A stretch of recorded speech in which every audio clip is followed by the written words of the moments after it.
200 কোটি নামাজ পড়ে কিন্তু একসাথে হাঁটে না কেউ। আবাবিল কি শুধু গল্পই আস, নাকি ইমান হয়েছে ক্ষয়? আকাশের দিকে চেয়ে আসি, আবাবিল কি আসবে ফিরে, নাকি আমরাই হব আবাবিল? জাগে মুসলিম, এক হবে ফিরে। গাজা ইসরায়েলি আগ্রাসন দিন দিন ভয়াবহ রূপ নিভে যাচ্ছে বোমার আঘাতে। অথচ বিশ্ব মুসলিম উম্মাহ দোয়া করা ছাড়া আর কিছু করা থাকতেছে না। প্রতিটি মোনাজাতে হয়তো ফিলিস্তিনি আগমনে প্রার্থনা করে যাচ্ছে। আবাবিল একদিন কাওয়াকে আবরার হাত থেকে রক্ষা করেছিল। সেই আবাবিল কি আর ফিরে আসবে? বিশ্বের মুসলিম রাষ্ট্র ফিলিস্তিনের পাশে দাঁড়াচ্ছে না কেন? যেখানে পশ্চিমা বিশ্বের ইসরায়েলি ফিলিস্তিনের মুসলিম দেশগুলো কেন ঐক্যবদ্ধ হয়ে তাদের পাশে দাঁড়াতে পারছে না? চলুন এর কিছু কারণ খুঁজে বের করা যাক।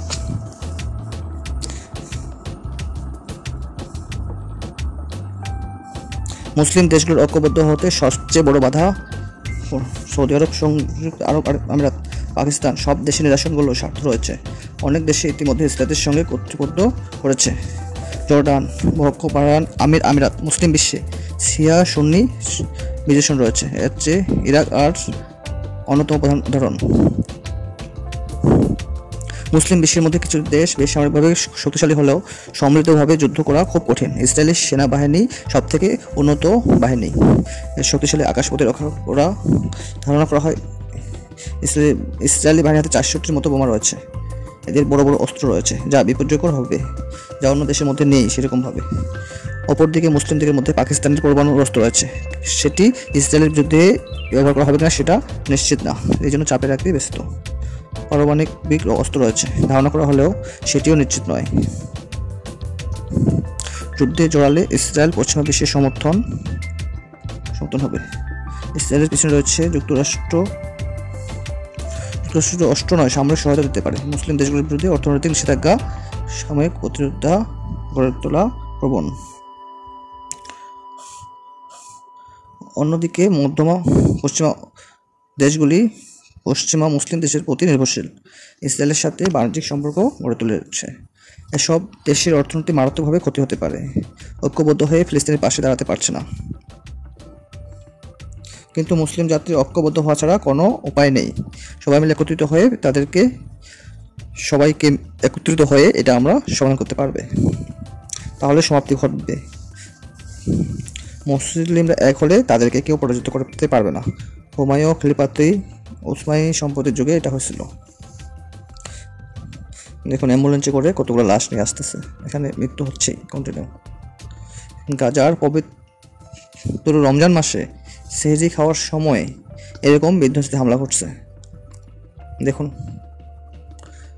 হাজারো মানুষের মৃত্যু হলো। নেতানিয়াহু বলতেছে গাজা হামলা কেবল শুরু। কতগুলো লাশ এখানে হচ্ছে। নিহতদের বেশিরভাগই নারী ও শিশু। ফুলের মতো সুন্দর শিশুদের হত্যা করতে একবারও হাত কাঁপতেছে না ইসরায়েলের ঘাতকদের। নির্বিচার এমন হামলার ঘটনায় গাজাবাসী এখন স্তব্ধ। শুধু নিন্দা জানিয়ে দায় সেরে ফেলা বিশ্বকে নয়, তাদের অভিযোগ জমিয়ে রাখছে হাসরের ময়দানে। প্রতিদিন এরকম ঘটনা ঘটতেছে। ইসরায়েলের নেতানিয়াহু নিষ্ঠুরতার সব কিছুকে হার মানিয়েছে। 13 বছরের যুদ্ধে অর্ধ লাখের বেশি ফিলিস্তিনিকে হত্যার পর কেবলই গাজায় ফেরত এসেছিলেন বাসিন্দারা। আবার মাটির সঙ্গে আল্লাহর কাছে শুকর জানিয়ে শুরু করেছিলেন আবার পবিত্র রমজান মাসের আনুষ্ঠানিকতা। তবে কোনো সতর্কতা ছাড়াই নেতানিয়াহুর বাহিনী গাজায় আবারও যুদ্ধ শুরু করছে। অব্যাহত বিমান হামলা থেকে কোনো অংশই নিস্তার পাচ্ছে না। ইসরায়েলের হামলায় স্বজন হারানো পরিবারগুলো নিজেদের পরিজনগুলোর ধ্বস্তবে বহু পরিবার আছে, যেখানে ইসরায়েলের হামলা থেকে একজন সদস্য রেহাই পাচ্ছেন। আল জাজিরা এবং বহু পরিবারের কথা বলতেছে যার একজনও বেঁচে নেই। এমন কিছু পরিবার রয়েছে যারা নিজেরাই বেঁচে থাকলেও ইসরায়েলের হামলায় বাবা মা ভাই বোন থেকে শুরু করে সবারই মৃত্যু হয়েছে। এমন পরিণতির পরেও গাজাবাসী বলছে ইসরায়েল হয়তো তাদের মেরে ফেলতে পারে, জ্বালিয়ে দিয়ে তাদের ছিন্ন ভিন্ন করে দিতে পারে, কিন্তু নিজেদের ভূমি থেকে ফিলিস্তিনিদের কখনোই উপড়ে ফেলতে পারবে না। গাজায় চালানো হামলায় ইসরায়েলের সব থেকে লক্ষ্যই হলো শিশুরা। ফিলিস্তিনের নতুন প্রজন্মের অস্তিত্ব বিলীন করতেই বিমান হামলা চালানো হচ্ছে শিশু হাসপাতালগুলোতেও। রাফা ক্রসিংয়ের কাছে জাতিসংঘের এক চিকিৎসকের বাসভবনে এই হামলায় পুরো পরিবার মারা গেছে। মৃত্যু হওয়া সবথেকে কম বয়সী শিশুটি ছিল মাত্র 3 দিনের। তবে এসব শিশুদের কি দোষ, কেনই বা তাদের হত্যা করা হচ্ছে, সেই জবাব দিতে পারতেছে না কেউই। ইসরায়েলের হামলায় যাদের মৃত্যু হচ্ছে না, গাজার সেসব বাসীরা চাচ্ছেন খোদাই বেশ কয়েকদিন ধরে গাজায় সব সরবরাহ বন্ধ রেখেছে ইসরায়েল। গান নিউজের ফিলিস্তিনি নারী বলছে, রমজানের মধ্যেও সেহরি ইফতারে এক মুঠো খাবার না পেয়ে তার বাচ্চারা মারা গেছে। তার ছেলে মেয়েদের যেভাবে মারা হয়েছে ঠিক একই পরিণতি নেতানিয়াহু থামছে না। প্রতিদিন হাসপাতালে ইসরায়েলি বাহিনী হামলা চালিয়েছে। আল জাজিরা লাইভ প্রতিবেদনে এ তথ্য জানানো হয়েছে। Qutub news network Al Jazeera বলছে, নিরুপায় মানুষেরা হাসপাতালের কাছে তাঁবুতে আশ্রয় নিয়েছিল, সেখানেও হামলা চালিয়েছে ইসরায়েলি বাহিনী। প্রচুর হতাহতের আশা করা হচ্ছে। এখন পর্যন্ত নিহতের সংখ্যা জানা যায়নি, তবে আহত বেশ কয়েকটি হাসপাতালে ভর্তি করা হয়েছে। এইভাবে দিনের পর দিন হামলা হচ্ছে। এদিকে গতকাল রোববার রাতে গাজার আল আলফারার বাসিন্দাদের এলাকা ছেড়ে যাওয়ার নির্দেশ দেয় ইসরায়েলি বাহিনী। এরপরই শুরু হয় বোমাবর্ষণ। এখানে লাশ নিয়ে চলতেছে মিছিল।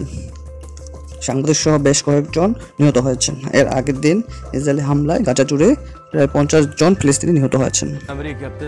অন্যদিকে ফিলিস্তিনিদের পশ্চিম তীরেও ইসরায়েলি বাহিনী গুলি চালিয়ে ফিলিস্তিনি আমেরিকান তরুণকে হত্যা করেছেন। ইসরায়েলি হামলায় 2 জন নিহত হয়েছেন। দক্ষিণ লেবাননও মার্কিন সেনাবাহিনীর হামলায় ইয়েমেনের রাজধানী তারা অন্তত 4 জন আহত হয়েছেন। গাজা স্বাস্থ্য মন্ত্রণালয় জানিয়েছেন, গত প্রায় 1.5 বছরে গাজায় ইসরায়েলি হামলায় প্রায় 50,695 ফিলিস্তিনি নিহত হয়েছেন। আহত হয়েছেন 1,15,338 জন। তবে সরকার গণমাধ্যম জানিয়েছে, এইভাবে হাসপাতালে যেভাবে যুদ্ধ করছে, যেভাবে ধ্বংস করছে, সেভাবে আসলে কোনো দেশে এরকমভাবে করেনি। যেটা আমরা ভিডিওতে দেখতেছি সেইভাবেই আক্রমণ করেছে। মানুষদেরকে, বিশেষ করে শিশুদেরকে মারতেছে। একটা শিশু মারা গেছে, তার বয়স মাত্র 3 দিন। সেই রকম শিশুকেও তারা ছাড়েনি। তারা চায় যে এই দেশে যেন কোনো নতুন প্রজন্ম না আসে, সেইটা তারা চায়। সেই কারণে তারা এইভাবে যুদ্ধ চালাচ্ছে এবং তাদের পাশে এসে কেউ থাকতে পারতেছে না, কারণ তাদের কাছে আছে শক্তিশালী যুদ্ধ বিমান এবং রয়েছে শক্তিশালী বোমা এবং শক্তিশালী সব কিছু রয়েছে, যার কারণে অন্যান্য দেশ আসতে ভয় পাচ্ছে। সব মুসলমান একত্রিত হলে এই দেশে হামলা করা সম্ভব হবে, কিন্তু কেউ আসতেছে না, এটাই প্রবলেম। কিন্তু যদি সবাই চলে আসে তাহলে এই দেশ থেকে মুসলিম যত রকমের আছে, যত মুসলমান আছে সবাইকে রক্ষা করা সম্ভব। এই দেখেন অ্যাম্বুলেন্সে করে লাশ আসতেছে, লাশ নিয়ে মিছিল করা হচ্ছে। এভাবে প্রতিদিন লাশ পড়তেছে। এই লাশে পড়তে পড়তে এক সময় পুরো এলাকা লাশে ভরপুর হয়ে গেছে। এই জন্য সবারই মিনতি কাকুতি যে তারা যেন সুস্থ সুন্দরভাবে বাঁচতে পারে। তাদের কাছে যে হামলাগুলো করা হচ্ছে, এটার অন্যায় প্রতিবাদ তারা শুধু একমাত্র আল্লাহকে জানাচ্ছেন। তাই তাদের এই সমস্যাগুলো দূর করার জন্য আমাদের সবাইকে এগিয়ে আসতে হবে। সবাই হাসপাতালে নিজের আত্মীয় পরিজন নিয়ে তারা ব্যস্ত। আগুন জ্বালিয়ে দিচ্ছে বড় বড় ভবনে, যে আগুনের কারণে অনেক ভবন নষ্ট হয়ে যাচ্ছে, পুড়ে ছাই হয়ে যাচ্ছে, অনেক সম্পত্তি নষ্ট করে ফেলছে তারা।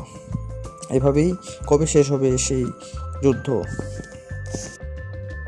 চ্যানেলটি সাবস্ক্রাইব করে সঙ্গে থাকবেন এরকম ভিডিও পাওয়ার জন্য। সব গরম খবর এই চ্যানেলে আপনারা আপডেট পাবেন, তাই সাবস্ক্রাইব করে পাশে থাকবেন। ধন্যবাদ সবাইকে।